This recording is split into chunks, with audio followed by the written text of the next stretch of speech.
Bonjour, bienvenue dans ce tutoriel. On va voir comment utiliser le bouton action dans le logiciel Ludiscape. Alors, un objet bouton action, pour l'intégrer, on va choisir ici en dessous de la zone de texte en haut à gauche l'outil bouton action. Si vous restez un petit peu dessus, vous avez un résumé de ce qu'est un bouton action et des différentes actions qui sont associées à un bouton action. Donc je le place sur l'écran, avec les poignées je peux redimensionner. Pour changer le texte, je double-clique dessus.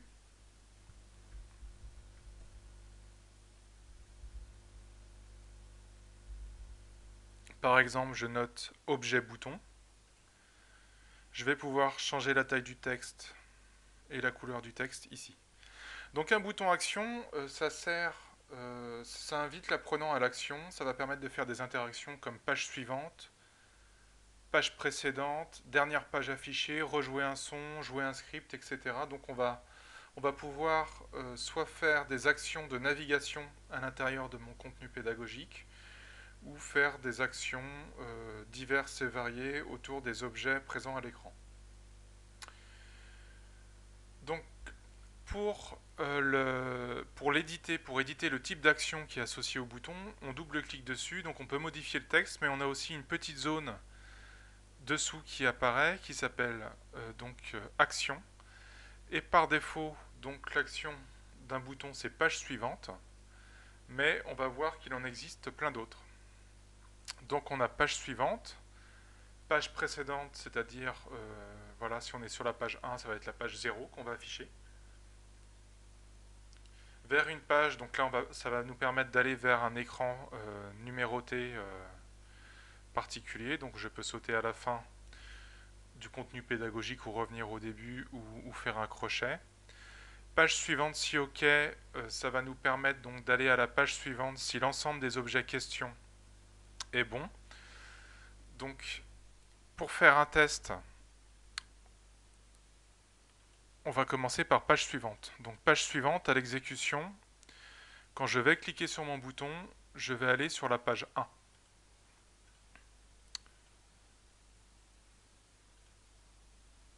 Voilà. Page précédente, dans ce cas-là, ça ne va pas marcher parce qu'on est sur la page 0, mais ça va faire le sens contraire, on va retourner en arrière. Vers la page, je vais pouvoir aller vers une page prédéfinie. Donc là, vous saisissez soit le numéro de page, soit vous utilisez le petit icône ici, de façon à sélectionner directement la page où vous voulez aller.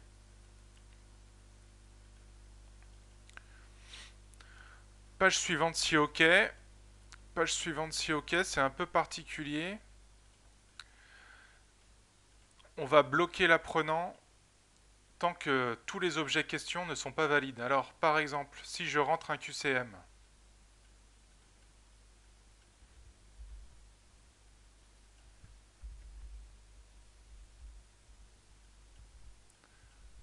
je coche OK comme étant la bonne question, la bonne réponse. Ensuite, je mets par exemple un glisser-déposer, bloc à déplacer, bloc qui reçoit. Donc là, qu'est-ce qui va se passer avec l'action page suivante si OK? Page suivante si OK, tant que l'ensemble des objets questions ne sont pas résolus, on ne pourra pas passer à la page suivante. Si les objets questions donc ne sont pas résolus, on va avoir un petit message qui va nous dire réponse incorrecte, qu'on va pouvoir paramétrer, on verra ça après.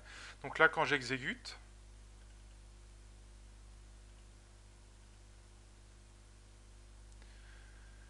si je ne résous aucune question et que j'appuie sur mon objet bouton, on voit qu'il y a un petit message qui apparaît qui nous fait une notification réponse incorrecte. Maintenant, si je résous que la moitié des questions, c'est toujours réponse incorrecte. Si je résous la totalité des questions, c'est-à-dire que je résous le glisser-déposer et le QCM, alors j'obtiens le droit de passer à la page suivante. Donc ça permet de ponctuer votre présentation pédagogique avec des travaux pratiques, des petites expériences, et de bloquer l'apprenant à une étape de votre explication de façon à ce qu'il cherche la bonne solution. On n'est pas dans de l'évaluation, on est dans de l'expérimentation, dans du travaux pratique.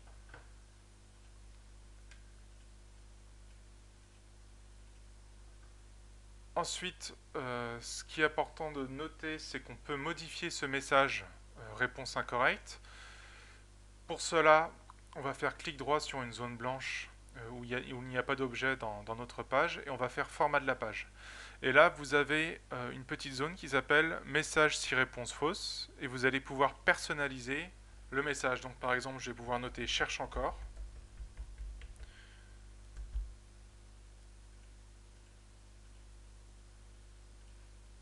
Donc on voit là, quand on appuie sur le bouton et que les objets ne sont pas résolus, on a le petit message cherche encore qui s'affiche.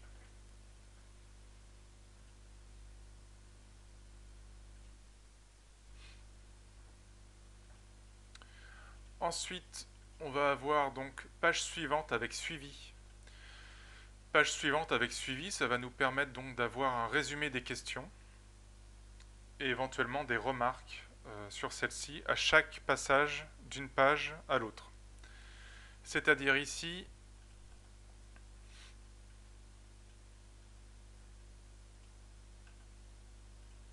j'ai un QCM qui s'appelle qui attend la réponse OK. Donc si je double-clique sur mon QCM, je vais pouvoir faire une remarque si la réponse est fausse.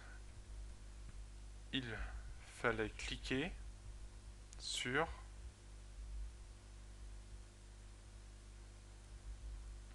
OK. On va donner une indication d'erreur. On va donner des points. Donc qu'est-ce qui va se passer avec l'objet page suivante, avec l'action page suivante avec suivi? Quand on va exécuter et qu'on va donner la bonne réponse, on va avoir donc une petite fenêtre suivi qui apparaît, comme avec un résumé de notre question, et comme quoi on a donné la bonne réponse, donc le suivi est en vert, et une petite flèche pour passer à la page suivante. Si on répond faux, on va avoir une progression donc rouge, avec la réponse barrée et la bonne réponse en vert, et avec la petite remarque réponse si fausse. Donc voilà à quoi sert réponse page suivante avec suivi. Ensuite, on va avoir quoi comme action? On va avoir pop-up. Donc pop-up, on va pouvoir afficher sous forme de petite pop-up de Lightbox un autre écran. Donc on peut s'en servir par exemple pour donner un indice, pour donner des indications supplémentaires sur un exercice ou un travaux pratique. Donc là j'affiche la page numéro 1 dans une petite boîte de dialogue.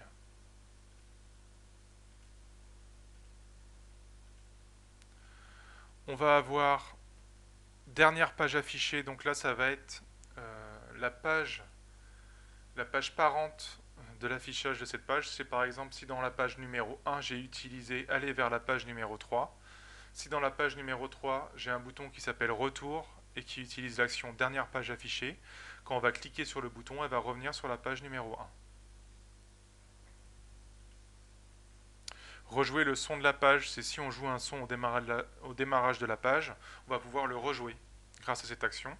Redirection conditionnelle, on est pareil, c'est un petit peu similaire à page suivante si OK, sauf que en cas de bonne réponse sur l'ensemble des objets questions résolus de l'écran, on va aller vers une page. En cas d'objets non résolus, on va aller vers une autre page.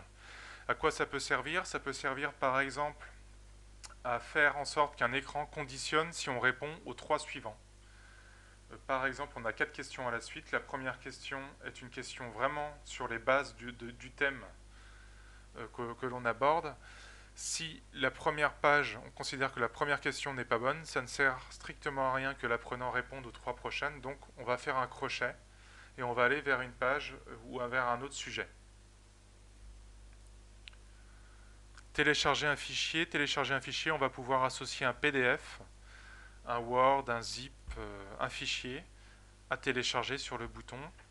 À savoir que grâce à cette action, on va avoir une petite boîte de dialogue qui va nous dire voulez-vous vraiment télécharger ce fichier? Donc on va pouvoir par exemple ici sélectionner un fichier. Donc on fait on sélectionne le fichier ici, on n'a pas de fichier dans notre collection d'objets embarqués, donc on va pouvoir afficher,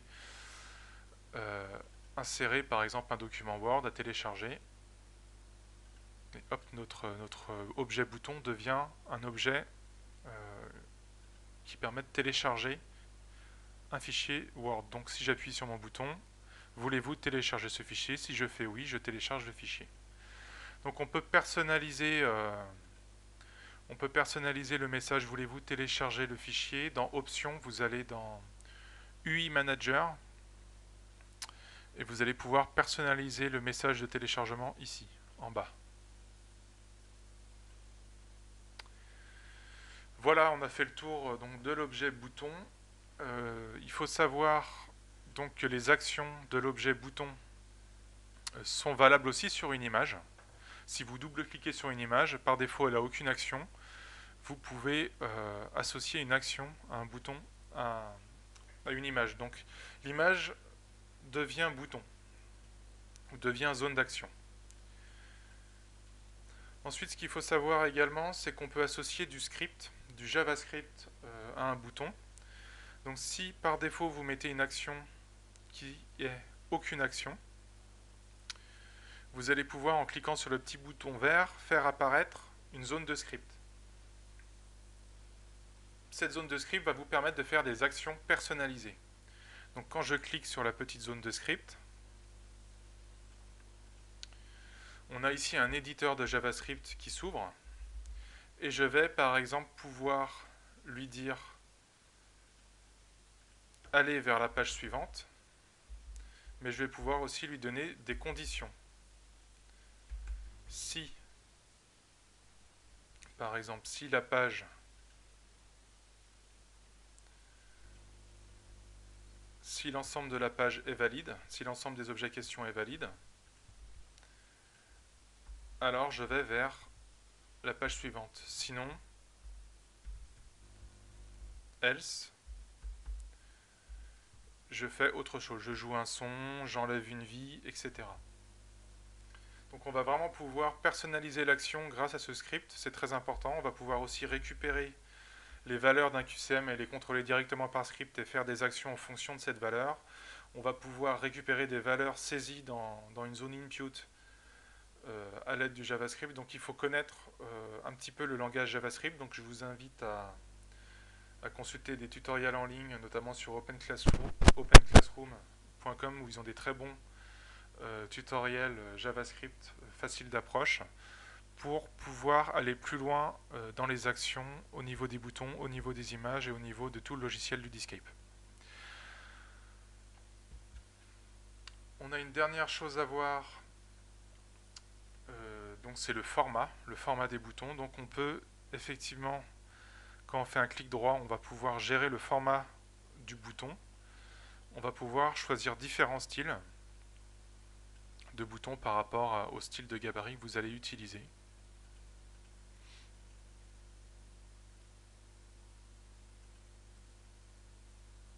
Donc là on a un bouton bleu push. Donc on va pouvoir personnaliser ces boutons. On va également pouvoir télécharger des plugins qui vont nous rajouter différents formats supplémentaires aux boutons sur le site via la zone de plugins ici. Vous faites télécharger. On va pouvoir donner également un identifiant et du CSS supplémentaire à notre objet.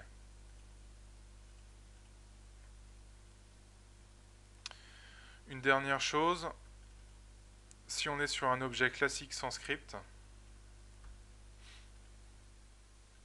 par exemple page suivante, on va pouvoir gérer une animation d'apparition. Alors l'animation, ça se passe comment? On va pouvoir faire apparaître par le bas, par le haut, par la gauche ou par la droite. Donc par exemple, apparition par le bas au bout de 3 secondes. Au bout de 3 secondes, notre bouton va apparaître. On va pouvoir faire un autre type d'animation qui est intéressant, ça va être apparition conditionnelle. Apparition conditionnelle, ça va être un petit peu sur le même principe que page suivante si OK, sauf que à la place d'autoriser ou non le passage à la page suivante, on va autoriser ou non l'apparition du bouton dès l'instant où tous les objets questions vont être résolues dans l'écran. Un exemple. J'ai mon QCM ici où je dois cocher la case OK. Si au niveau de l'animation je fais apparition conditionnelle, mon bouton ne va apparaître que lorsque l'objet sera bon. Par exemple, non, ce n'est pas bon. OK, c'est bon. Mon objet va apparaître. Donc à quoi ça peut servir l'apparition conditionnelle ? Ça peut servir à valider un exercice, à faire apparaître un personnage quand tous les objets ont été trouvés, à faire apparaître un bouton. Vous faites apparaître n'importe quel objet sous forme d'animation conditionnelle. Là, on l'a vu appliqué au bouton, mais on peut l'appliquer aussi sur les images. Voilà, on a fait le tour un petit peu de l'objet bouton. Je vous donne rendez-vous une prochaine fois pour voir le fonctionnement d'un nouvel objet. À bientôt.